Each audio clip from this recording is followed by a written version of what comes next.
When I first thought of the box, I interpreted it literally and saw a container that had four sides perpendicular to its base.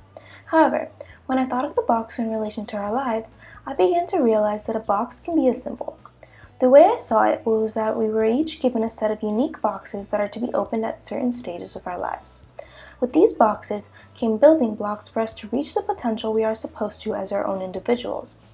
When taking these walls apart, we can see that these pillars of sustenance that support our box can be made out of many factors including our backgrounds. I drew the flags of 6 countries to demonstrate some of the different ethnic backgrounds that a person can have in their box. But that is just one component of what makes us us.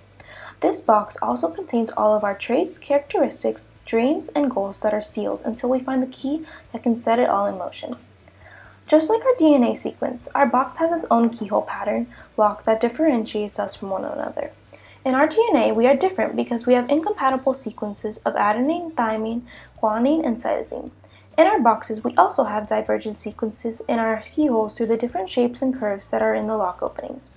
The keyhole lock pattern acts as a representation of all the unique factors that makes us into one. Each curve in the keyhole can represent a component or characteristic that one may carry. When lining up all of our keyholes, we can see that even though we are so different from one another, we are equal because we come together to create a path. This path that we find and continue on is a path of self-realization and self-acceptance.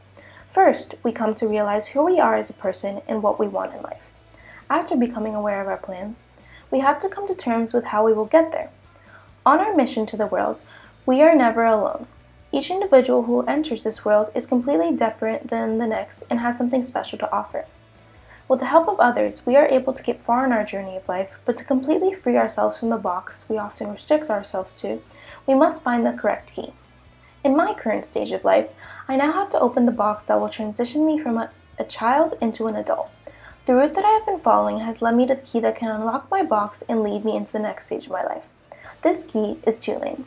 Two-lane acts as the master key that can fit into all our diverse locks. Because two-lane unites, it accepts all those who are different. Two-lane recognizes that diversity is the key to change and makes it evident that our multicultural environment is a constant learning experience. When we find the key to our box, we can free ourselves from the walls we are so guarded by and live up to our full potential. By knowing that two-lane is my key, I continue on the path that my unique keyhole pattern guides me through.